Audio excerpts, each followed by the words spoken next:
वासुदेव्याः ओम नमः वासुदेव्याः ओम नमः वासुदेव्याः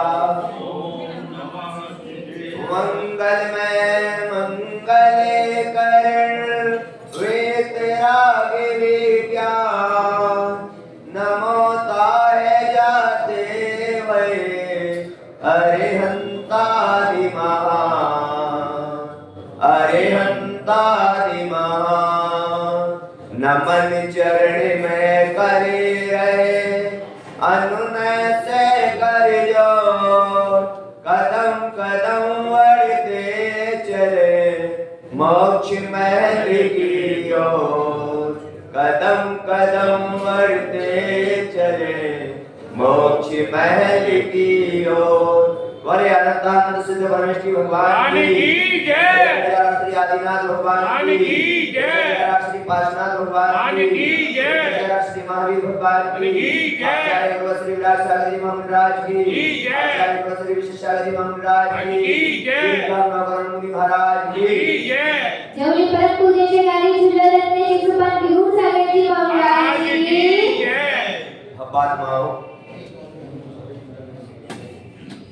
कभी कभी देखने में आता है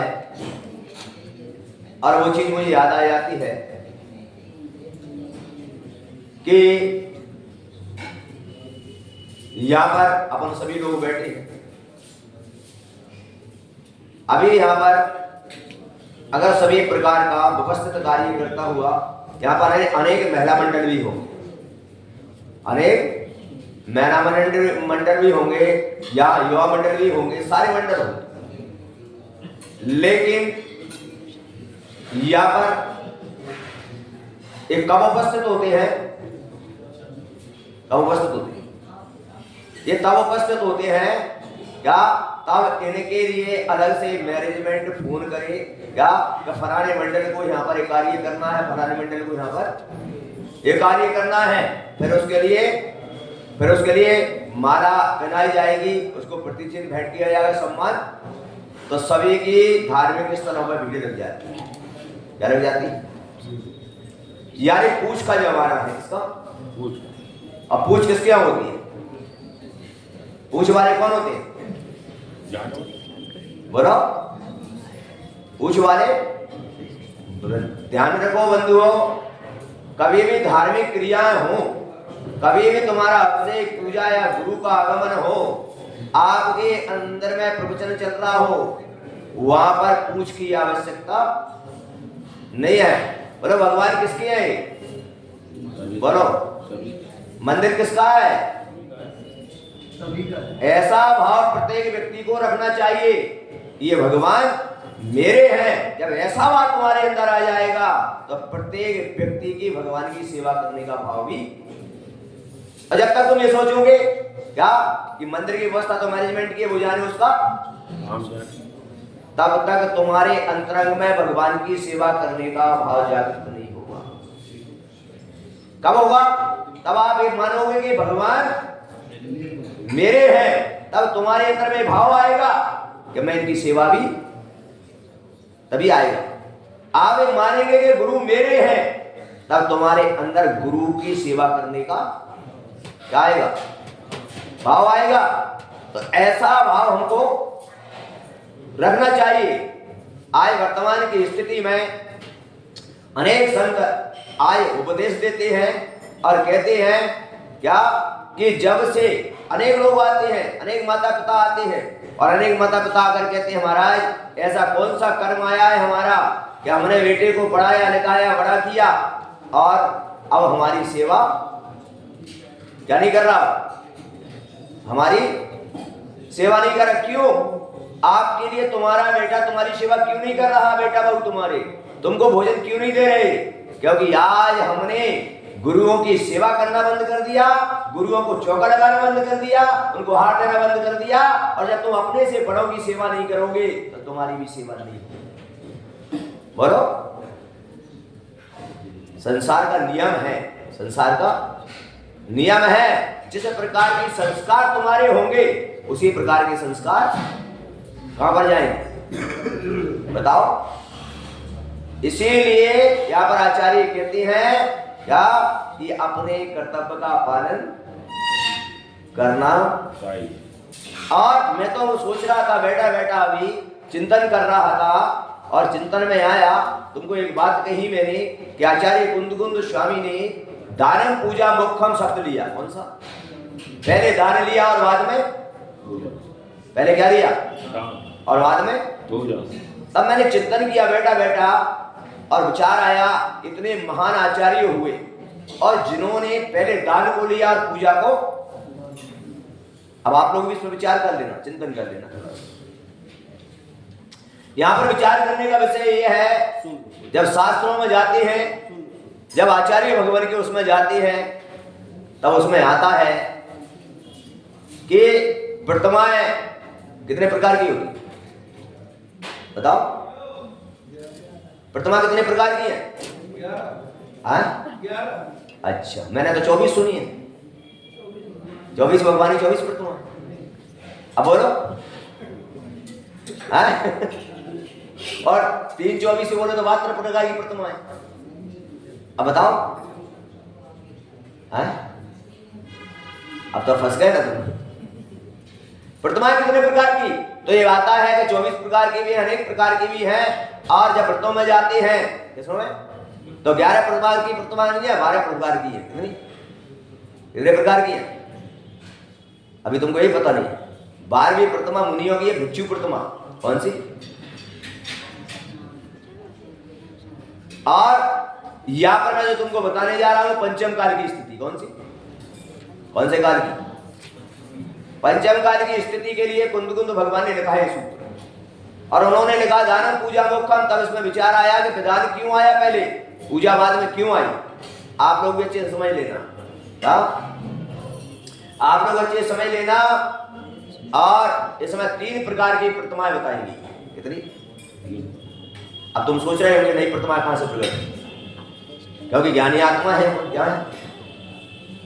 और ज्ञानी आत्माओं के अंदर एक प्रश्न उठता है, लेकिन यहां पर आपको समझा देता हूं मैं कि पंचम काल में क्यों लिखा गया ये सूत्र। और पंचम काल के अंदर में हमारे आचार्यों ने यह भी लिखा है कि द्रव्य क्षेत्र काल भाव का परिणमन है। क्या? और जब परिणमन होता है तो उसके साथ हम अपने अंदर भी बदलाव आना क्या आना चाहिए। आज वर्तमान के अंदर में हम अपने आप में एक लेस मात्र में परिवर्तन करना नहीं चाहते। और कौन चाहता परिवर्तन करना? वो चाहता है। आप लोगों के अंदर इतने प्रवचन सुनने के बाद, इतना ज्ञान सब कुछ होने के बाद भी आप अपनी क्रियाओं में परिवर्तन करना नहीं चाहते। बोलो चाहते हो? और आचार्य यहां पर कहते हैं परिवर्तन करो। इस समय परिवर्तनशील है। क्या है? एक सा है क्या समय तो इसीलिए यहां पर कहा। अब बताइए मुझे, आप इस मंदिर के अंदर आते हो, ये मंदिर का जो प्रांगण है, ये मंदिर का जो आपके लिए बैठने का समूषण का स्थान है, या यहां पर आने का, अब विचार करो। आप परिवर्तन करना चाहते हो? मंदिर में के अंदर भी आपकी रिजर्वेशन है। क्या है? क्या है? जिस जगह पे आप बैठ गए वहां दूसरा व्यक्ति बोलो। तो मंदिर में भी क्या कर लिया हमने? रिजर्वेशन, आपकी जगह पर दूसरा। जबकि ये कहा जाता है कि धार्मिक स्थल हो या समाज की सभा लगी हो या राजा की सभा लगी हो, वहां पर जिस व्यक्ति को जहां स्थान मिलता है वहां पर बैठ जाना बोलो होता है कि नहीं? और अपन ने क्या कर लिया है? ऐसा रिजर्वेशन कि गलती से दूसरा व्यक्ति अगर बैठ गया तो सामने वाले की आंखें लाल पीली हो जाएगी। क्या? और इतना लाल पीला हो जाएगा कि सामने वाला अगर ईमानदारी से उठ गया तो ठीक, और नहीं उठा तो ये पता नहीं है मेरा स्थान है, बट यहां पर। अब बताओ भगवान, अब भगवान आपसे पूछ रहा हूं, मैं आत्मा भगवान हूं, क्या मंदिर में हम किसके लिए आए? बोलो। मंदिर में अपने परिणामों की विशुद्धि के लिए आए हैं या यहाँ पर कसाई करने आए? बताओ, किस लिए आए हो भगवान के मंदिर में? अपने परिणामों की विशुद्धि करने के लिए। और यहाँ पर आकर भी तुम्हारे अंदर में कसाय भाव चल रहा है, तो आप किसकी शुद्धि करोगे? बताओ, किसकी शुद्धि करेंगे? विचार करने का विषय है। सम्यक दृष्टि जीव जिस प्रकार का स्थान, जिस प्रकार की जगह, जिस प्रकार की व्यवस्था मिल जाए उसको स्वीकार कर लेता है। क्या कर लेता है वो? उसमें किसी प्रकार की प्रकरण बात नहीं करता है। अगर सम्यक दृष्टि जीव आएगा और उसको अगर उस कोने में भी जगह मिलेगी और जमीन पर भी जगह मिलेगी तो भी चुपचाप क्या करेगा? बैठ जाएगा। सम्यक दृष्टि जीव अगर आ गया, अभिषेक चल रहा है, या सम्यक दृष्टि जीव हाथ जोड़कर खड़ा रहेगा और बाद में अगर किसी व्यक्ति ने कहते भाई साहब अभिषेक कर लो, तो वो बाद में अभिषेक कर लेगा। क्यों? क्योंकि आचार्य भगवान यहां पर कहते हैं क्या कि परिणामों की विशुद्धि का कारण क्या है? तो परिणामों की विशुद्धि का कारण यह है क्या कि सम्यक दर्शन प्राप्त करने का सिर्फ अपन जैनियों को ठेका नहीं है। क्या कोई भी व्यक्ति सम्यक दर्शन प्राप्त कर सकता है? ध्यान रखना इस बात का। क्या तुम सोचो कि मैंने पूजा करके सम्यक दर्शन? नहीं। एक व्यक्ति अगर अजैन भी है और वो मंदिर के दरवाजे पर खड़ा हुआ है और वहां से विशुद्ध परिणामों से भागना पा रहा है तो उसको सम्यक दर्शन की प्राप्ति हो जाती है। क्या बस उसके मन में इतना विचार आ जाए कि ये भगवान मैं श्रद्धा करता हूं, इनकी क्या वो है, ऐसे दिगंबर मुद्रा को मैं भी, लेकिन मेरा एक कर्म का उदय है कि मैं ऐसी जाति में, जब रास्ते से गुरु निकलते हैं उसके मन में से विचार आ जाए कि देखो क्या ये दिगंबर मुद्राधारी है, कैसा प्रोसेस करते हैं, कितना इनका त्याग है क्या, और उनके पीछे किसी भी जाति का हो अगर वो रास्ते में बिहार में जा रहे हैं और वो उनके पीछे पीछे चले दे, क्या करते?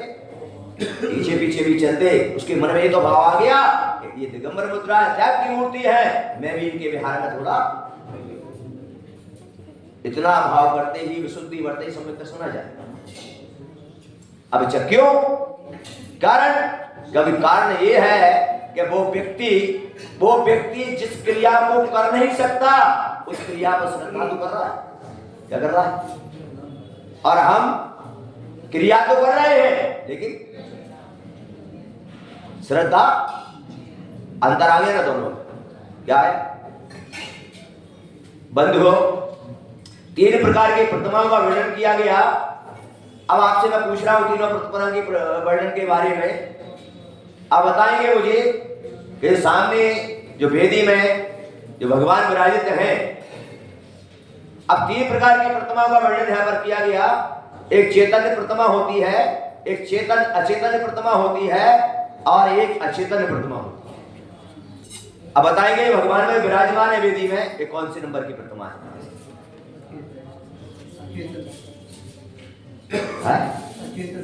अचेतन प्रतिमा है। कौन सी है? और अचेतन प्रतिमा है क्योंकि इनका जो जीव है वो सिद्ध शिला पर है।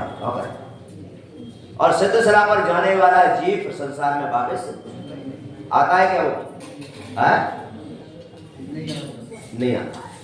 तो यहाँ पर आचार्य भगवान कहते हैं, क्या लिख रहे हैं कि ये भगवान तो सिद्ध शिला पर पहुंच गए हैं, लेकिन हमने इसी प्रतिमा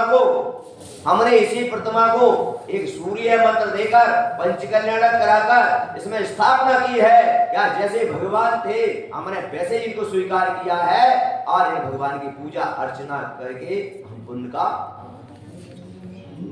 अचेतन प्रतिमा है। कौन सी? तो ये अपने बीच में साक्षात तो नहीं है ना? किसके रूप में?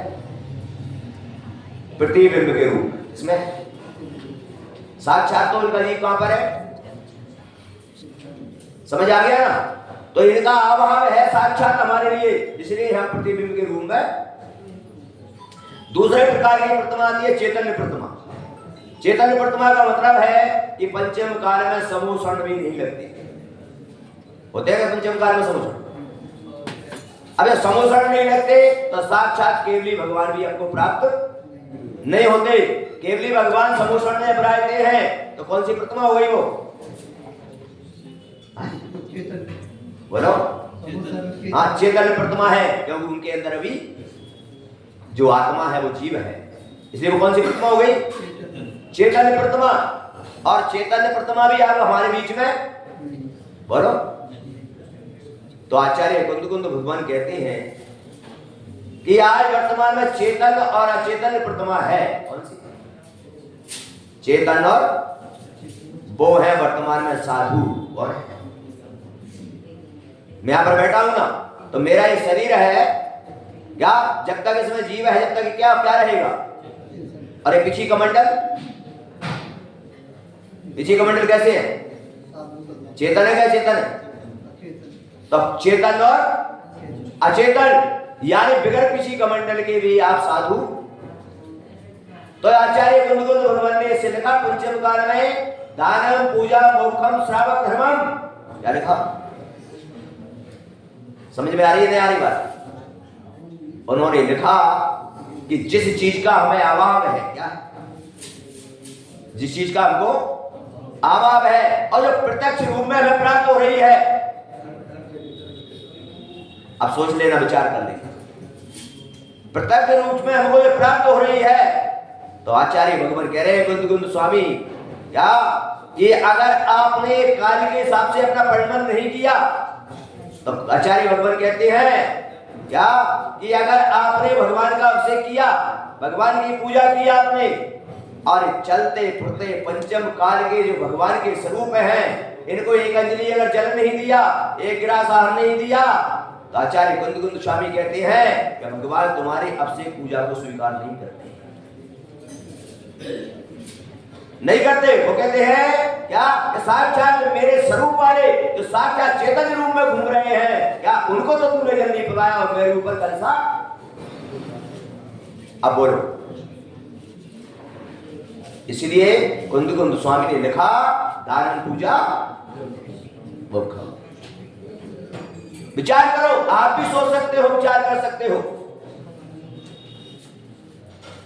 इसी प्रकार से जब इस प्रकार का विवरण आता है, इस प्रकार की जब बात आती है, तब मन में विचार आता है, मन में चिंतन आता है। जब सोचते हैं और किस प्रकार से पालन करना है, तो हमारा विवरण चल रहा था यहाँ पर, और विवरण के अंदर में चल रहा, क्योंकि ये सारा जो विषय तुम्हारा सम्यक दर्शन का जो चलेगा, वो सारा विषय ये चलेगा क्या कि तुम्हारे हमारे राजा शरण्य ने भगवान के सम्मुख में अनेक प्रश्न किए, और अनेक प्रश्नों के उत्तर तुमको यहाँ पर प्राप्त होंगे। और उस समय की बात जब आती है, और बात ये आती है कि जीवन के अंदर में सम्यक दर्शन की परिभाषा करते हुए कल तुमको बताया था क्या कि देश्यामी समीचीनम धर्म कर्ण मरणम नहीं सादृष्टि ज्ञान वृत्तानि धर्मा धर्मेश्वरी बुद्धि यद्य प्रत्येकानि भवन्ति भव पद्धति। तो यहाँ पर सम्यक दृष्टि के लिए क्या बताया? सम्यक दृष्टि के लिए कहा क्या क्या होना चाहिए? तो वहां पर कहा कि 8 संकादी दोषों से रहित, इससे यानी 8 अंगों का पालन। सम्यक दृष्टि जी कब बनोगे? सुन लो यहाँ पर 8 अंगों का पालन करना होगा, 3 मूर्ताओं से रहित होना पड़ेगा, 8 मदों का त्याग करना पड़ेगा, और 6 अनायतों का 25 प्रकार के दोष। कितने? अब यहां पर विचार कर लेना, सोच लेना। 25 प्रकार के दोषों से रहित। आचार्य आगे भी और बताते हैं आपको का सप्त विष्णुओं से रहित, इससे 7 भयों से रहित, और 5 अतिचारों से भी 44 प्रकार के सम्यक दर्शन का वर्णन किया। अनेक प्रकार का है, लेकिन आपके लिए मुक्ता में किया है। इनसे रहित जो होता है क्या वो सम्यक दृष्टि जीव कहलाता है। और भी आचार्यों ने आगे कह दिया क्या अगर आप अपनी क्रियाओं में परिवर्तन नहीं करते, अगर आप अपने आप में बदलाव नहीं लाते, तो भी आचार्यों ने कह दिया क्या कि अगर आप अपनी हट पकड़े बैठे हैं कि मैं तो ऐसे ही करूंगा, मेरे यहाँ कोई परिवर्तन, तो आचार्यों ने लिखा आप हठ धर्मी हो, और हठ धर्मी को मिथ्या कहा है शास्त्रों। क्या कहा है? अगर आप अपने आप में परिवर्तन नहीं ला रहे तो सब कुछ करने के बाद भी हट पकड़े बैठे हो, तो आचार्य कहते हैं आप हठ धर्मी हो, और हठ धर्मी को मिथ्या धर्म कहा।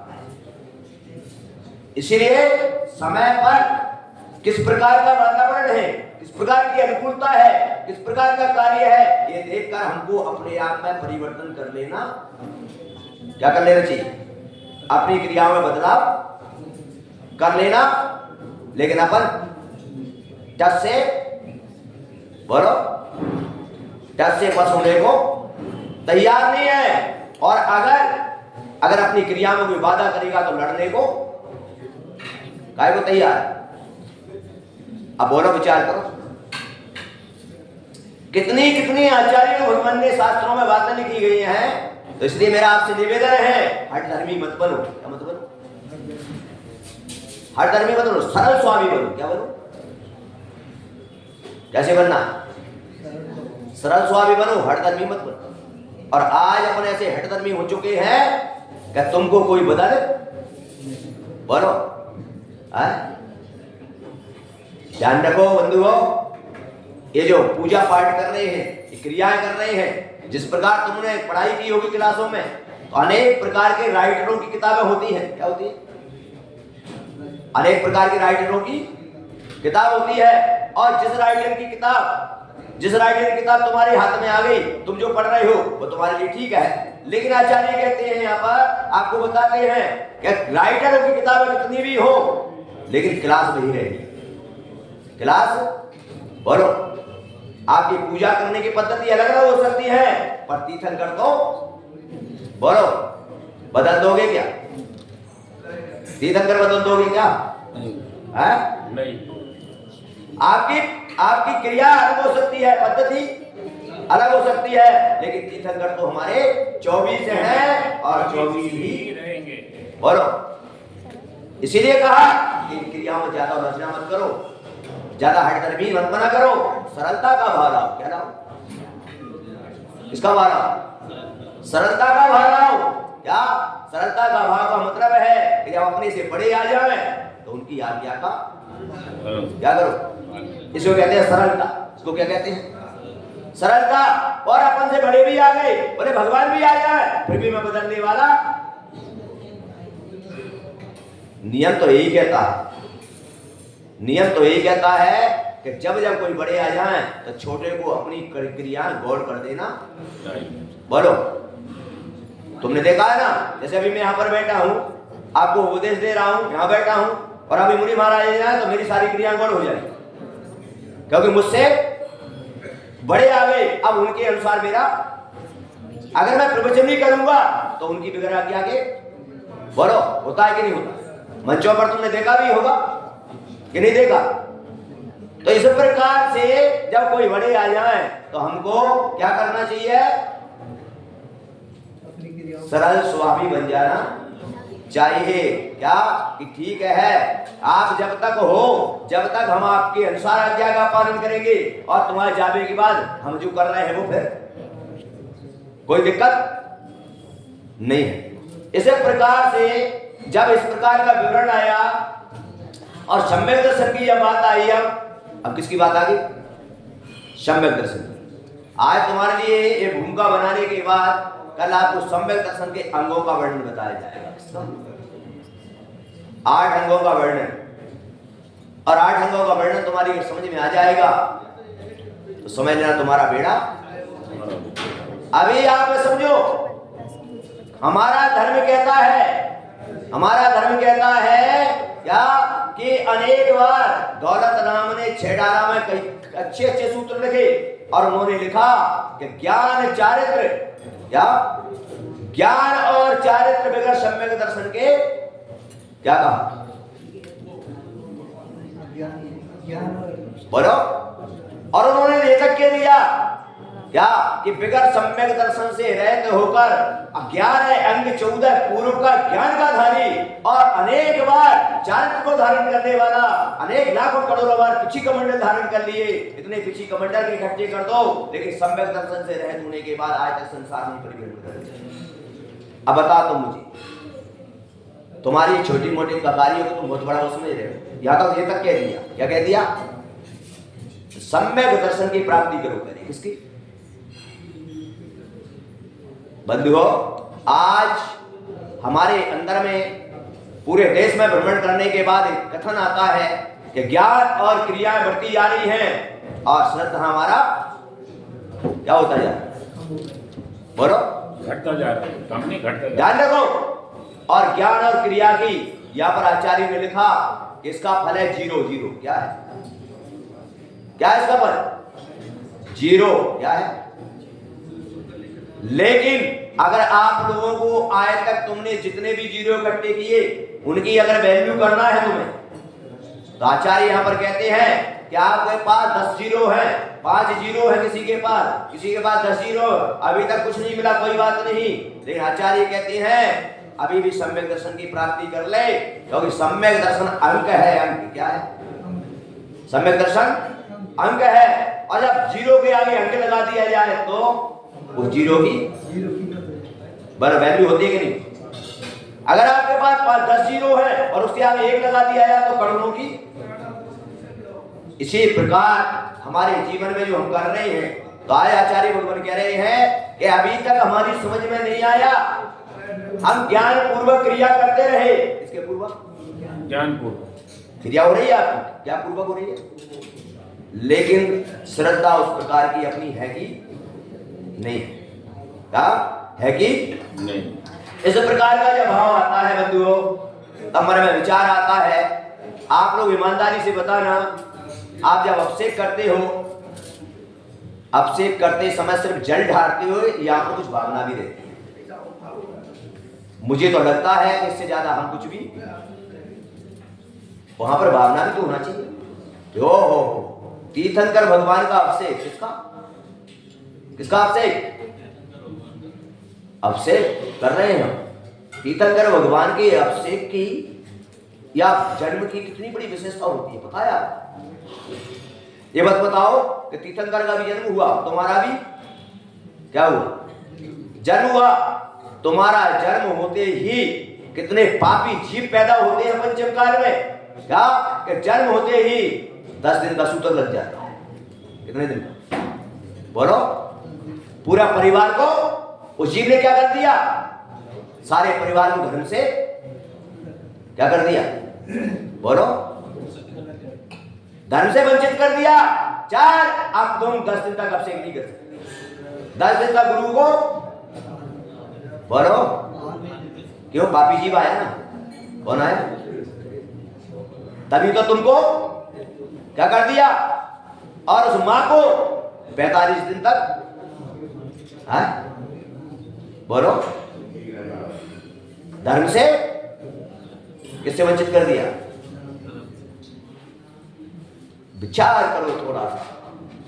लेकिन यहां पर विचार करना, थोड़ा चिंतन करना, विचार करना, ऐसा हमारे जीवन के अंदर में भाव भाना चाहिए। और तीर्थंकर भगवान का जब जन्म होता है तो पांडवशिला पर अभिषेक के लिए जाया जाता है, और तीर्थंकर का जन्म होता है तो कोई सूतक नहीं लगता है। कौन सा सूतक लगता है? ऐसा पुण्यशाली जीव कौन सा जीव है? पुण्यशाली जीव है जिसके जन्म पर कोई सूतक नहीं लगा करता है। और विचार करो, हम जीव आए तो हमने क्या किया? कितने लोगों को धर्म से ऐसी भावना भाया करो कि मैं अभिषेक जो कर रहा हूं, मैं मेरी मात्र क्रिया नहीं है, मैंने शास्त्रों में पढ़ लिया है कि भगवान का अभिषेक करना चाहिए, इसलिए कर रहा हूं मैं, ऐसे भाव से नहीं। मैंने पढ़ लिया इसलिए कर रहा हूं, ऐसे भाव से नहीं। आप लोग बस नहीं तो कर रहे, आप पढ़ा और अपन कर रहे हैं बस। इससे ज्यादा बोलो। आज यहां पर व्रत ले लिए हमने बन गए और हमने ये बात सोचा क्या मुनि बन गए, वृत्ति बन गए, क्षुल्लक बन गए, ईलक बन गए। ये नहीं, ये वृत्ति धारण करने के बाद, मुनि बनने के बाद हमारे अंदर में भावना होना चाहिए कि मुनि बनाऊं, मैं क्षुल्लक बनाऊं, किस लिए? मेरे वृत्तों का निर्दिशार पालन करने के लिए, मैं परमात्मा बनने के लिए बना हूं। क्या मैं मात्र क्रिया के लिए नहीं बना, किसके लिए? ऐसा भाव होना, अभिषेक करते समय ऐसा भाव होना चाहिए कि मैं पापी जीव यहां पर आया, आज आपका भगवान अभिषेक कर रहा हूं, कल सूतक लग जाएगा तो मैं आपके धर्म से क्या हो जाऊंगा? वंचित हो जाऊंगा। अरे भगवान, ये जन्म मैं कब कर लेता रहूंगा, अब तो मुझे तुम्हारे जैसा जन्म मिल जाए। कैसा जन्म मिल जाए? तुम्हारे जैसा मुझे जन्म मिल जाए, तो मुझे संसार में किसी को धर्म से वंचित करने की जरूरत, बोलो विचार करो, ऐसा भाव आता है क्या? क्या नहीं आता। मात्र एक क्रिया है। बोले क्या हुआ, अभिषेक क्यों करने गए? बोले पता नहीं है मुझे क्यों गए, मुझसे तो बड़ों ने कहा अभिषेक करने आना, मैं करे आया। मैंने महाराज के प्रवचन में सुना अभिषेक करना चाहिए, मैं अभिषेक। ओहो क्या बात है, विचार करो, चिंतन का विषय है, सोचने का विषय है। और इस बारे में जब बात आती है सम्यक दर्शन की, तब हमने देखा कि कैसा श्रद्धा। तो अपनी बात थोड़ी सी रह गई थी। भरतेश वैभव में भरत चक्रवर्ती का उदाहरण जब पढ़ते हैं तब विचार आता है। और ध्यान रखना, तुम सब किस वंश के हो? कौन से वंश के हो? हाँ, हम ऋषभदेव के वंश के हैं। किसके? हाँ, क्योंकि वहीं से ये प्रक्रिया शुरू हुई है, वो सब वंश के हैं। ध्यान रखना, आप लोग यहाँ पर जैन में पैदा जरूर हो, इसमें, लेकिन आप जैन तो एक संप्रदाय है। क्या है? हिंदू मुस्लिम जैन क्या है? सब संप्रदाय है। लेकिन ध्यान रखना, आप लोग यहाँ पर जैन तो हो, लेकिन ध्यान रखना मूल में तुम क्षत्रिय हो, क्षत्रिय वंश के। किसके? बोलो कौन से वंश के? क्षत्रिय। मूल में क्या हुआ? क्षत्रिय हो। आप जैन बन के, बनिया बन के बैठ गए हो, लेकिन मूल में तो हम क्षत्रिय। बोलो कौन है? जब ऋषभदेव के वंश के हैं तो हमको आप क्या हुए मूल में? बोलो। और क्षत्रियों का धर्म क्या होता है बताओ? क्षत्रियों को वीर पुरुष कहा है। क्या कहा है? क्या कहा है? और हम बनिया बन के, काया बन के बैठे। क्या बन के? क्षत्रिय है हम। और क्षत्रिय का धर्म जानते हो? क्षत्रिय कभी भी धर्म के लिए अपनी क्या लगा देता है, लेकिन कभी। और आप क्षत्रिय वंशज के होकर आप बनिया बन के बैठे हो। क्या आपको भगवान के मंदिर में आने में, पूजा करने में आपको दिक्कत होती है? आपको गुरु का चौका लगाने में परेशानी होती है, उनको हाथ देने में दिक्कत होती है? बोलिए, आप क्षत्रिय वंश के मूल हो और आपने क्षत्रिय वंश को जैन में आकर बनिया बनकर क्या अपने स्वार्थ में लगा दिया? किसमें लगा दिया? विचार करना, चिंतन करना है ऐसा हमेशा। क्या मूल में तो कौन है बताओ? भरत चक्रवर्ती का विवरण जब मैंने पढ़ा, आप लोग विचार करना। और अगर आप कोई भी कार्य कर रहे हो, आप रात्रि भोजन अगर कर रहे हो, या आप किसी प्रकार का वृक्ष के सेवन कर रहे हो, आप बाजार में जाकर खा रहे हो, तो ध्यान रखना, आप अपने परिवार को नहीं, तुम्हारे को नहीं, समाज को नहीं, आप ऋषभदेव के वंश को बदनाम। क्या? क्योंकि तुम्हें हमें कितने लोग जानेंगे बताओ? बताइए, तुमको और हमको कितने लोग जानेंगे? लेकिन ऋषभदेव के धर्म को, वंश को सभी लोग जानते हैं। यह ध्यान रखना, अपने जीवन में किसी प्रकार की गलती कर रहे हो तुम, तो अपने आप को नहीं, किसके वंश को बदनाम करते? अब बताओ, धड़ल्ले से हम लोग विचार करो। एक बार अलग बात है कि यहाँ ये दिल्ली है, क्या है? एक अलग बात है, जब मैं अहमदाबाद में गया हुआ था और अहमदाबाद में 12 में मैं वहां पर पहुंचा और 16 रोड पर एक पार्श्वनाथ मंदिर है, वहां रुका मैं। लोगों ने मुझे वहां पर 1.5-2 महीने तक रोका, घर घर चौके लगे वहां पर, और वहां पर जब मेरा प्रवचन होता था तो वहां पर सामने एक जगह थी, बहुत बड़ा पंडाल बना हुआ जिसके अंदर में कम से कम नहीं 2000 अजैन भी बैठते थे। आपको विदित बता देता हूं, मैं एक दिन मेरा प्रवचन चल रहा था सप्तव्यसन का, 7 दिन का प्रवचन चल रहा था सप्तव्यसन पर, और सप्तव्यसन में जब प्रवचन चल रहा तो एक दिन प्रवचन जब चला जुआ खेलने का, शराब पीने का, सारे प्रवचन जब चल रहे तो दोपहर के समय में जो 3 से 4 बजे का शंका का समाधान होता है, उसमें पटेल लोग होते हैं ऊपर, क्या 40-50 पटेल लोग आए और आकर वहां निवेदन करके बोले महाराज हमारी कुछ जिज्ञासा है। मैंने कहा बताओ। बोले महाराज आज से हम शराब पीने का त्याग करते। क्या करते? अब सोचो जरा, लेकिन बात क्या कही उन्होंने, आगे की बात सुन, आगे की बात सुन के अचंभे में पड़ जाओगे। उन्होंने कहा हम तो शराब का त्याग करते हैं, अंडे का त्याग करते हैं, आज कुछ लोगों ने तो कहा रात्रि भोजन का भी त्याग करते हैं, पर आपसे जिज्ञासा है, निवेदन है कि तुम्हारे ही जैन समाज के तुम्हारी सभा में बैठने वाले हम कितने लोगों को खड़ा कर दें या जो हमारे साथ शराब पीते हैं? बोलो क्या रहा? मेरे प्रवचन का, गुरु के प्रवचन का असर उन पर तो पड़ गया, लेकिन हमारे लोग, अब बताओ कितने लोग हैं जो गुरु के तेरे प्रवचन सुनने के बाद क्या असर पड़ा तुम लोगों पर? कितने लोग हैं जो रात्रि भोजन के त्यागी, रोड पर खड़े होकर ठेलों में चाट खाते हैं, बाजार में खा रहे हैं, अभक्ष का सेवन कर रहे हैं, सारी चीजों का प्रयोग कर रहे हैं, क्या बदलाव आया? लेकिन मुझे लगता है वो शराब बेचने वाला पर फर्क पड़ गया होगा, वो तो नहीं पीता है, पर तुम उसकी दुकान पर जाकर बताओ। ऐसे कई लोग देखे मैंने कि बेचने वाला वो हाथ भी। अब विचार क्या परिवर्तन आया? आएगा कुछ? आया परिवर्तन?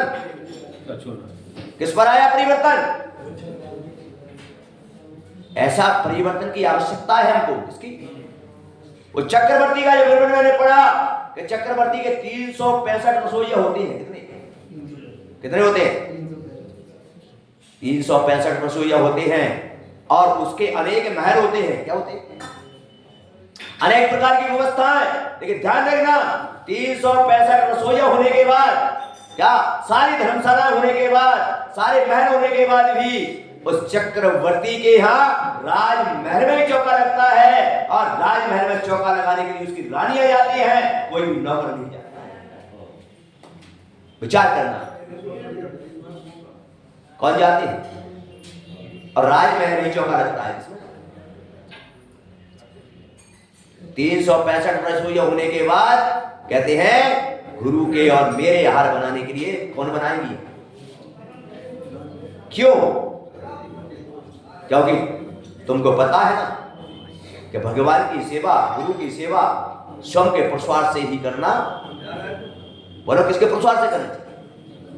ऐसा जब चक्रवर्ती का विवरण आता है तब मन में विचार आता है, चक्रवर्ती कैसी भावना थी पता है आपको? कितने खंड का महल था उसका? 84 खंड का। कितने का? 84। और 84 खंड के महल को जब बन के तैयार हो गया, क्या हो गया? और जब उसको चक्रवर्ती से कहा तुम्हारा महल तैयार हो गया चलो, और चक्रवर्ती जब महल में प्रवेश करता है तो नीचे गर्दन करके करता है। कैसे? नीचे कैसे गर्दन कर लेता? और नीचे गर्दन करके जब निकला तो कारीगरों ने, मंत्रियों ने कहा कि इतना महल तुम्हें पसंद नहीं आया क्या? महल तुम्हें क्या नहीं आया? पसंद नहीं आया क्या? आप महल की तरफ देख ही नहीं रहे, कितना सुंदर महल बनाया है। क्या चक्रवर्ती नीची गर्दन करके प्रवेश कर रहा, और तुम अगर 1 मंजिल का मकान भी बना लो, क्या करते हो? चौड़े हो जाते हैं, छाती तान लेते। बोलो बोलो, छाती तान लेते। पटरानियों को देखो, ऊपर कर देखेंगे। और समय चक्रवर्ती ने से पूछा तो चक्रवर्ती ने कहा कि मेरे कौन से पाप कर्म का उदय था तीव्र, क्या इतनी बड़ी जेल मुझे रहने को मिली? क्या मान रहा है उसको? जेल। अब तुम क्या मान रहे? महल। हम तो हे चक्रवर्तियों, हे पटरानियों, तुम इसे ठंड में कह रही हो मुझे आनंद आ रहा है वस्त्र में, क्या? और वो कह रहा है मुझे इसमें आनंद। उसकी पटरानी कह रही है मुझे चौका बनाने में आनंद आ रहा है, मुझे इसमें आनंद नहीं आ रहा, और इनको काय में आनंद आ रहा है? वो चक्रवर्ती कहता है मुझे किस में आनंद आ रहा है? विचार करो, थोड़ा चिंतन करने का विषय है, सोचने का विषय है, विचार करो। और वो चक्रवर्ती का विवरण जब मैंने पढ़ा तो मेरे मन में विचार आया कि चक्रवर्ती कैसे मोक्ष गया। तो मन में विचार आया कि चक्रवर्ती का जब मंदिर जाता था तो सारे परिवार के साथ, किसके साथ? और जाकर भगवान का अभिषेक करता, इस तरफ से भगवान की पूजा करता, और पूजा करके 9:15 बजे, कितने बजे? 9:15 बजे उसकी पटरानी वहां पर जाकर शुद्ध भोजन बना रही है। और 9:15 बजे जाकर क्या करता था चक्रवर्ती? अपने सारे नगर के प्रत्येक चौराहे पर, प्रत्येक गली पर एक द्वारपाल बिठाता था। कौन? द्वार। काय के लिए? बस ये सूचना दे देना कि किसी चौराहे से, किसी गली से कोई चतुर्विद संग तो मुझे सूचना देना। क्या देना? बोलो। अब तुम क्या करते हो? कितनी बड़ी भक्ति है उसकी, कितनी बड़ी श्रद्धा है। या कहीं से भी कोई मुनिराज, कोई याद का कोई छुट्टा के लिए निकल रहे हो तो मुझे तुरंत सूचना देना, क्योंकि मेरा नियम है आवश्यक कर्तव्य पालन करने का। और 9:15 बजे आकर अपने दरवाजे पर खड़ा हो जाता, हाथ में कलश ले लेता, और सारी प्रजा को भी आदेश होता था कि जब तक मेरे राजमहल में किसी चतुर शाकाहार नहीं हो जाएगा तब तक आप भी भोजन पानी ग्रहण। बोलो, राजा की आज्ञा कोई उल्लंघन? विचार करो। और जब कोई ना कोई चतुर्वेद संघ में कैसे प्रदान करता था, वो सकल फोटो नहीं देखता था, वो वहां पर खड़ा होकर कहता था हे स्वामी नमोस्तु नमोस्तु, वंदामि वंदामि इच्छामि। यानी कोई भी पात्र मेरे कहां पर आ जाए, और यहां पर मैं उनको अपना आहार देके अपना कर्तव्य क्या कर लूं? पूरा कर लूं। तुम्हारे मन में क्या भाव रहता है? बोलो, क्या भाव रहता है? बोले कौन आए? बोले चंदक जी। कोई बात नहीं, आने दो। आचार्य विद्यासागर महाराज का एक संस्मरण मुझे याद आता है। एक व्यक्ति आचार्य विद्यासागर महाराज के पास गया, कहां पर, और वो जैसे ही महाराज बैठे हुए थे उसने एक प्रश्न किया। मैं आपको बता देता हूं, बहुत अच्छी बात। क्या ऐसे संस्मरण आपको ध्यान में रखना चाहिए। उनके पास जाकर एक व्यक्ति ने कहा कि महाराज मेरा एक प्रश्न है, मुझे बताओ। बोले इतना समय बीत गया, मैं आपको आहार नहीं दे पाया। क्या नहीं दे पाया? मैं क्या आपको आहार दे पाऊंगा? क्या मैं आपको, पता है क्या कहा महाराज ने? आप लोग उतार लेना। क्या आप लोगों को बस यही मैं कहता हूं कि आप आदिनाथ को मानते हो, महावीर को मानते हो, क्या साधुओं को मानते हो, विराट सागर विद्यासागर को मानते हो, उनकी पूजा करते हो, पर उनकी बात कोई नहीं मानता। उनकी बात, उन्होंने क्या कहा? उन्होंने उस व्यक्ति से कहा तू मुझे हार देना चाहता है? बोले हाँ। बोले आज से नियम ले, आज से नियम ले, जब भी तेरे नगर में कोई भी पिच्छीदारी आ जाए, कोई भी पिच्छीदारी तेरे नगर में आ जाए, और देख के तू समझ लेना, उसके स्वरूप में देखना ये विद्यासागर आ रहे हैं, और उनको मेरी तरह जब तक पूरा हार देना तो तू मुझे हार दे देगा, नहीं तो हार नहीं दे पाएगा। क्या क्या संस्मरण दिया? प्रत्येक साधु में प्रत्येक साधु की तस्वीर नजर आती है। क्या उन्होंने कहा ऐसा सम्यक तेरे अंदर आ जाएगा, तू अगर ये भाव रखे कि मैं विद्यासागर को हार दूंगा, वो दूसरे संत को हार, तू मुझे कभी हार नहीं दे सकता। और विचार करो क्या हमारी स्थिति है, और हमारे गुरु हमको क्या समझा रहे हैं, पर हम समझ देखो हट कर्मी हो गए। क्या हो गए? क्या हो गए?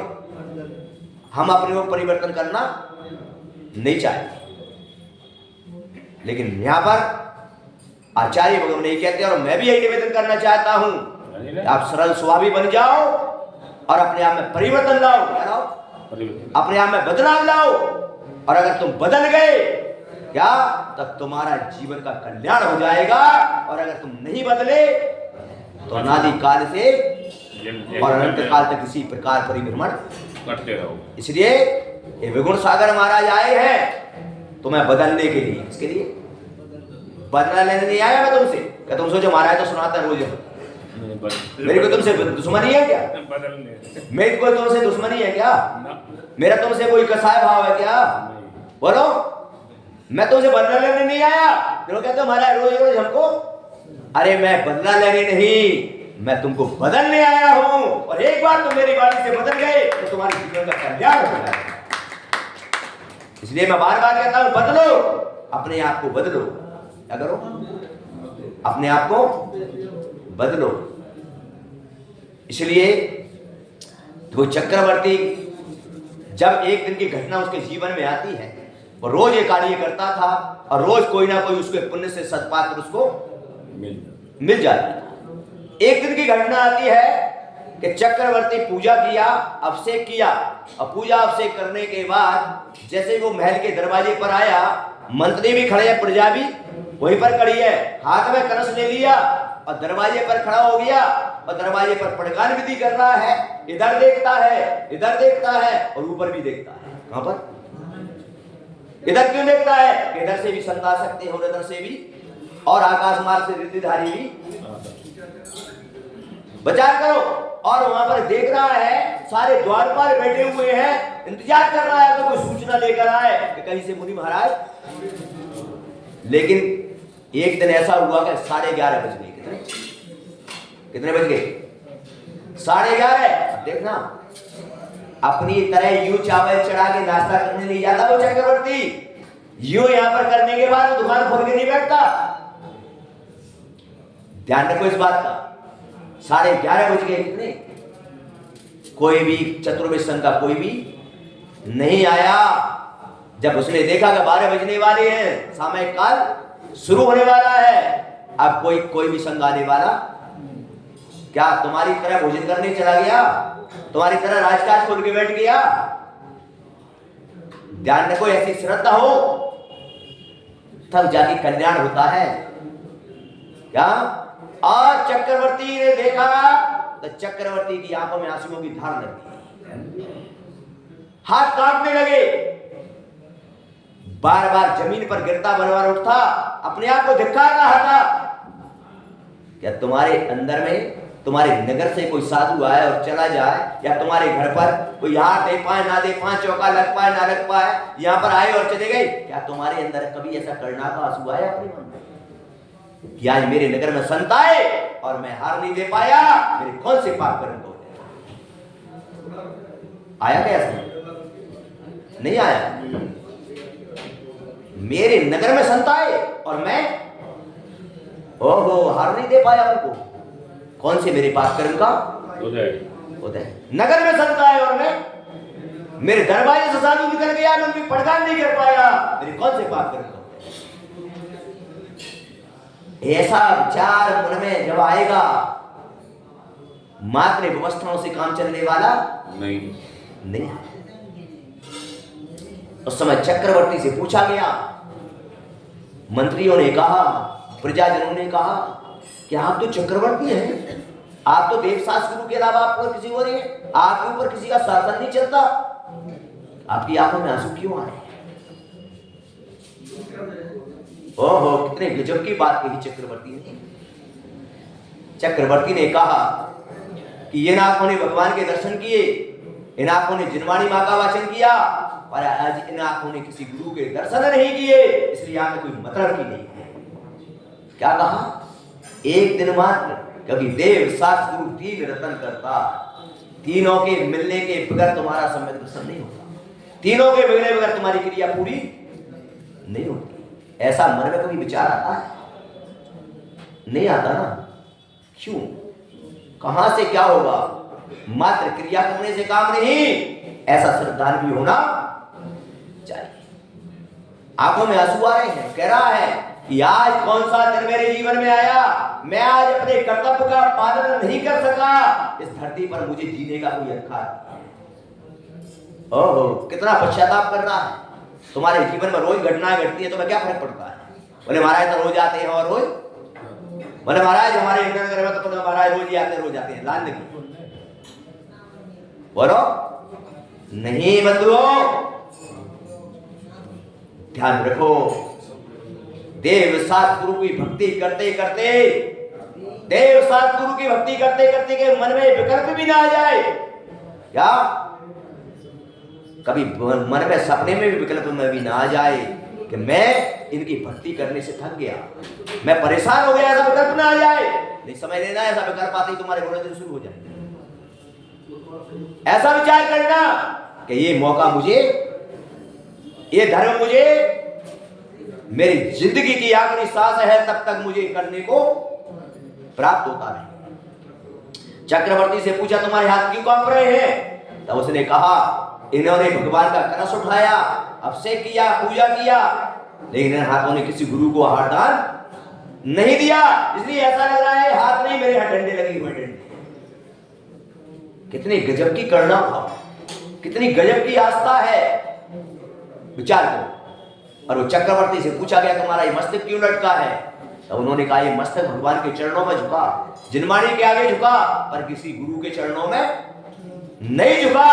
क्या ऐसा जब वो अपने आप को धिक्कारता है कि आज मुझे धरती पर जीने का कोई अधिकार नहीं, क्योंकि जिन्हें आज्ञा है क्या कि मैं श्रावक हूं, ग्रस्त में रहता हूं और मेरा कर्तव्य मुझे बताया है और मैं मेरे कर्तव्य का पालन नहीं कर सका, इसलिए मुझे धरती पर जीने का कोई, बोलो ऐसा करना बात तुम्हारे अंदर आया?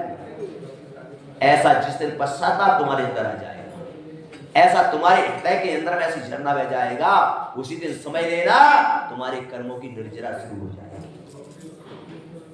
उसी दिन कर्मों की निर्जरा शुरू हो जाएगी। इसलिए धर्म करत संसार सुख और धर्म करत निर्माण। क्या वही चक्रवर्ती सारे संसार के सुखों को प्राप्त हुआ और एंड में मुनि दीक्षा देकर निर्माण को भी प्राप्त हुआ। और धर्म पंथ साधे बिना नर्तयंच समान, यानी यहां पर आचार्य ने स्पष्ट कह दिया क्या कि अगर कर्तव्य का पालन नहीं करते तो मनुष्य को भी त्रिंच की उपमा दी गई। किसकी क्यों दे दी? इसलिए दे दी कि त्रिंच गति का जीव ये काम नहीं कर सकता, ना वो अभिषेक कर सकता, ना वो पूजा कर सकता, ना गुरुओं को आहार दे सकता। बाकी की जितनी तुम्हारी क्रियाएं हैं वो सारे त्रिंच गति के जीव भी करते हैं। बोलो क्या नहीं करते? बोलो तुम पुरुषार्थ करके खाते हो, वो भी पुरुषार्थ करके पेट भरता है, वो भी जाता है जंगल की ओर, चिड़िया भी उड़कर 4 दाने खाने को, बोलो वो भी पुरुषार्थ करती है।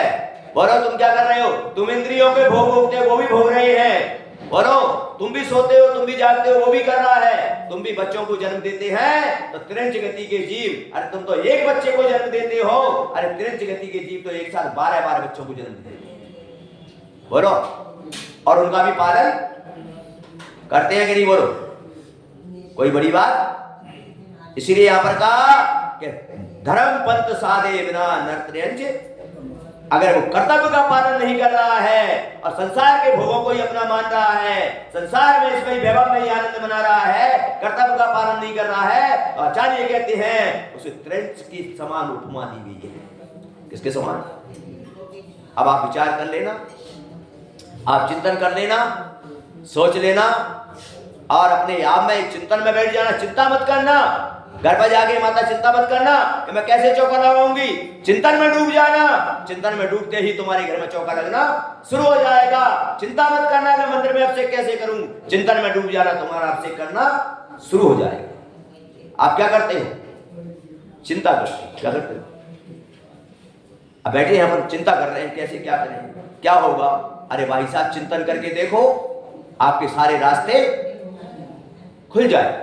इसलिए आज आपको एक कर्तव्य का वर्णन बताया और कल सम्यक दर्शन का प्रथम अवधि का वर्णन यहाँ पर किया जाएगा और आप उसे समझेंगे क्या कि प्रथम अंग का वर्णन में आप समझेंगे कि देव शास्त्र गुरु पर कैसे श्रद्धान किया जाता है, देव शास्त्र गुरु के प्रति कैसा गुणों में प्रीति होना चाहिए। कल तुमको सुनने को मिलेगा और ये तुमने अगर अंग का वर्णन सुन लिया तो मैं गारंटी दे रहा हूं तुमको, ये संकल्प तुमने अगर तोड़ लिया तो सारी तीनों लोक के अंदर में तुम्हारे लिए सिर्फ अच्छाई अच्छाई नजर आएगी, कभी बुराई नजर आएगी ही क्या नहीं आएगी?